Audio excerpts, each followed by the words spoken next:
Hello! Welcome back to my channel. Magandang araw at kung anong oras nyo man ako mapapanood, naku, ituloy nyo na yan. Maraming salamat. Ako ay magbibigay ng mula sa puso at mga balancing opinion sa ating latest showbiz issue ngayon. Makikiosyoso pero hindi makikisawsaw. Makikisali pero hindi makikigulo. Ako ang inyong bagong marites na magbibigay ng mga intriga, Nemia Chikadora! Ano ang ating mga latest ngayon? Ayan, Paolo Contis, nako hindi tinatantanan ng mga basher. Nako hindi tinatantanan ng mga kontrobersiya at mga intriga. May mga nagsasabi na happy ba talaga o bitter? Bitter? Bakit magiging bitter? Siguro dahil naiisip ng ibang basher na hindi pa sila okay ni LJ. I mean, wala pang mag-aayos na komunikasyon kahit sa tungkol sa mga anak. Diba? Kasi parang wala mga positibong komento mula kay LJ Reyes sa kabila ng mga pagbabash kay Paolo ng mga netizens. Diba? So parang walang pagtatanggol, walang pakialam, may galit pa rin sa isa't isa. Pero syempre hindi makakaligtas si Paolo sa mga basher. Dahil nga, bitter daw siya kasi hindi siya makakapagpakasal. Hindi siya makakapagpakasal dahil kasal daw siya kay Lian Paz. Diba? Sa dating sex bomb dancer. At meron siyang anak doon. At hindi pa naaanal ang kanilang marriage. Parang ganun ang pagkakaalam ko. So parang nandun yung bitterness na buti pa siya na ikasal na. Pero kung feeling ang pag-uusapan, wala na. Diba? Pero yung happiness na sinasabi niya, naniniwala ako doon. Kasi, diba, hindi naman maipagkakaila na unang nagkaroon ng something si Paolo, diba? Sa katauhan ni Yen Santos. Hindi na natin maididina yon. Hindi man naging formal ang kanilang pagdideklara ng kanilang relasyon, wala mang pagkukumpirma, pero, nako, tayo pa ba? Diba? Tayo pa bang mga marites? Meron at meron yan. Pero yun nga lang, hindi pa sila makakapagpakasal ngayon hanggat may mga problema sila sa legalidad. Parang ganon. Pero kung happy, happy talaga siya. Pero ang mga basher na umuungkat sa kanyang pagiging ama dahil hindi raw sumusustento, nako, para sa akin personal na nilang problema yon. Malay mo may mga pinaplano talaga siya at antay natin yon. Hindi pa huli ang lahat. Pero sana naman, bago mahuli ang lahat, Paolo, nako, gumising na, kumilos na, gawin na ang dapat. At kapag nakatanggap naman ng maayos na response ang kabilang panig, sila LJ Reyes, siguro naman sila na ang magtatanggol sa'yo at matitigil na ang pambaba sa'yo. Kasi diba, sa lahat ng mga kontrobersiya nakakakabit sa'yo.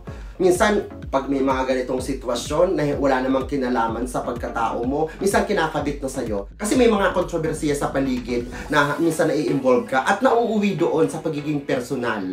Diba? Para sa'yo. Halimbawa, ikaw, talagang marami ng project. Siyempre, babatuhin ka ng mga netizens. Sasabihin nila, ayan, marami ka ng project. Siguro naman may panahon na para magsustento ka. Mga ganon. Minsan naman, ayan, ang role mo dito, ang galing-galing mong ama, pero sa personal hindi. Mga ganon. So lahat nagbibigyan ng koneksyon. Kaya kung aayusin mo ang personal mong problema, magre-reflect yon sa buong pagkatao mo. Diba? Pero malay naman natin, may ginagawang pasabog si Paolo sa kanyang pamilya, sa kanyang mga anak. Alam ko naman na may responsibilidad siya at alam ko namang hindi niya tatalikuran yon ng panghabang panahon. Hintayin natin. Ayan, Richie Rivero, may love life na ba ulit? Nako, nagkalat ang kanilang mga litrato ng konsihala ng Laguna. Ano ba pangalan nun? Leren Bautista. Nako, kung totoo man na mayroon silang relasyon, nako, tayo ba naman ay makikialam sa mga pusong nagmamahalan? Pero syempre, kukwestiyonin yan ng mga basher kasi, di ba may 3 months rule? Buhay pa ba yun? Totoo? Gumagana pa ba yan? Naku, sa panahon ngayon parang hindi na. At feeling ko naman happy na rin si Andrea, si Blythe sa kanyang buhay. Bagaman wala pang nababalitang love life ni Blythe, pero sa ganda niya, naku, pwedeng hindi magkaroon ng boyfriend ang batang yan. Maraming magkakagusto, diba? Dahil mabait at napakagandang bata. Pero di ba dati, marami ang nagsasabi na baka hindi na magkaroon ng girlfriend yan dahil kiss and tell, binubunyag ang mga pribadong nangyayari sa kanilang buhay na hindi naman kailangan. At maaaring wala nang magkagustong babae dyan. Pero ayan, nandyan si Konsihala. Diba? Pero hindi naman kinokompirma na sila. Pero diba, tayo pa ba? Pero alam nyo, yung mga intriga din kay Richie Rivero in fairness na sinasabing dugyot daw, feeling ko hindi. Kasi alam naman niya na celebrity siya, alam naman niya na maraming tao ang nakatingin, maraming tao ang lalapit, celebrity man o ordinaryong tao, magkakaroon naman siguro ng effort. At yung mga intriga kay Richie Rivero na hindi nagpapalondre, nako, yung mga damit daw hindi pinapalabahan ng isang taon, di ba? Pero although wala namang pinangalanan si Blythe, pero sa kanya ikinakabit yon, di ba? Kasi sino pa ba ang pag-uusapan? At natatawa ako doon sa chikang hindi nagpapalondre si Richie Rivero ng isang taon. Naku, paano yun? Kaloka. Yung mga damit daw hindi napapalabhan, pati mga underwear daw, side A, side B ang ginagamit. Parang feeling ko hindi totoo yun. Maaaring gamitin side A, side B, tapos itapon na. At hindi aabot ng isang taon yun. Ano hitsura nyo dyan? Nanigas na yan dyan. Diba? Kasi ang mga damit, kapag nasuot na, tapos hinangin mo yan dyan sa aparador, mahingitim-ngitim yan. Sa amin sa Bicol, tagitip ang tawag dyan. Magkakaroon ng amoy. At magiging aware naman siguro siya doon. Feeling ko kung may mga hindi man napapalondre, yung mga kortina, na maaari sinabihan ako, isang taon na yan dyan, hindi pa napapalitan. Tapos yung carpet ko, hindi napapalinis. O kung ano man ang mga mantel dyan, isang taon na yan, hindi pa napapalitan. Baka sabihin ni Andrea, oh, I need to, wash na this. Diba? Kasi diba kahit nasa condo ka, pag wala naman masyadong alikabok, kailangan mo pa rin ipalaundry yan. Kaya questionable din yan kay Andrea. Although si Andrea walang problema dyan, dahil hindi naman daw nakakaamoy si Andrea. May problema siya sa pang-amoy. Wala siyang pang-amoy. Pero yung sinasabing mga underwear na ginagamit na naninigas na, feeling ko hindi totoo yun. Yung mga exaggerated lang yan.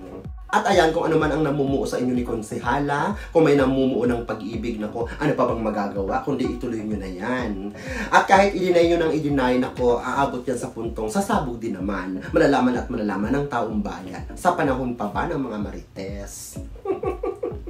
Diba? Pero sana matuto na tayo sa mga maling nagawa natin sa mga nakalipas na relasyon. May mga pagbabago ka na, kumbaga matuto ka na. So ngayon, para magkaroon ka ng maganda at matured na relasyon, nako, dapat gawin mo ang nararapat at itapon mo ang mga bagay na hindi naman dapat gawin at hindi naman dapat ikuda. Diba? Hi! At sa ating versus ngayon, Vice Ganda versus Aura. Kanino ka? Usap-usapan nga ngayon ang balitang binitiwan na ni Vice si Aura bilang talent. Matatanda ang nasangkot si Aura sa isang kontrobersya na naging sanhi ng pansamantala nitong pagkakapiit at ito ay nakalabas lamang dahil nakapagpiyansa sa mga patong-patong na reklamo na kinahaharap niya. At ito nga mga nakalipas na araw ay nadagdagan pa ito ng panibagong reklamo. Naging tahimik ang magkabilang kampo, walang gustong magsalita sa panig ni Vice at maging kay Aura.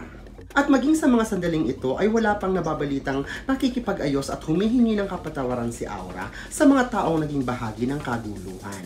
Pero malinaw na hindi kinukonsente ni Vice ang naging asal ng kanyang alaga. Lalo na ngayon na si Vice ay may mga problema din kinahaharap. Ang nalalapit na verdict ng MTRCB at nito nga lang ay naging biktima din siya ng aksidente sa kalsada, bagay na wala namang nangyari sa kanya. Pero ang sunod-sunod na problema na kinahaharap nito ay dahilan para sa mga balitang binitiwan na nito si Aura. Ito opinion ko to, para sa akin kay Vice ako. Pero hindi nangangahulugan na bibitiwan siya ni Mimi Vice, hindi dahil sa ayaw na sa kanya. Maaaring laylo muna, hindi muna kita i-manage, wala muna mga proyekto, itigil na muna ang pag-aartista, ayusin mo muna ang mga problema mo. Maaaring ganon, posibleng ganon, di ba? Pero pagdating naman sa tulong sa pinansyal, hindi na siya pababayaan ni Vice. Para sa akin yun ang nararamdaman ko, yun ang pakiramdam ko. Hindi siya pababayaan sa suporta. Pero hindi ibig sabihin na gagawa ng paraan ni Vice na para maabsuelto siya sa mga kasong haharapin niya. Kumbaga, dadaan tayo sa proseso. Kung ano maging resulta, harapin mo. Parang siguro ganun ang mangyayari. Ito ay malaking aral sa buhay ni Aura at maaaring makarelate ang mga kapwa niya artista ng mga kabataan or maging ang mga ordinaryong mamamayan na maaaring nabarkada, na maaaring na iba ang mga prioridad, na hindi naisip ang mas maayos na kinabukasan, sige lang ng sige, nang hindi na pag-iisipan. Kung mga ganun ang mga aksyon mo, may mga resultang hindi maganda na maaaring bumalik sa'yo. Kung may talent ka, sayang ka, napakagaling mo, di ba? Hindi ako magpilakaw. Hindi ako kumuha. Di ba sayo mong gano'n? Natatandaan ko yun. Nung bata ka pa. Alam mo, magaling ka. Sana naman mabigyan ka ng chance, malampasan mo ang lahat ng mga pagsubok na ito. At kung dumating man ang araw na yun, ako, di ba? Alam na, magbago na. Doon na tayo sa matuwid na landas. Ganon. Okay? So, ayan, maraming salamat. Kung kayo may mga opinion, suggestion, i-comment down below. At kung hindi pa nag-subscribe, mag-subscribe na kayo.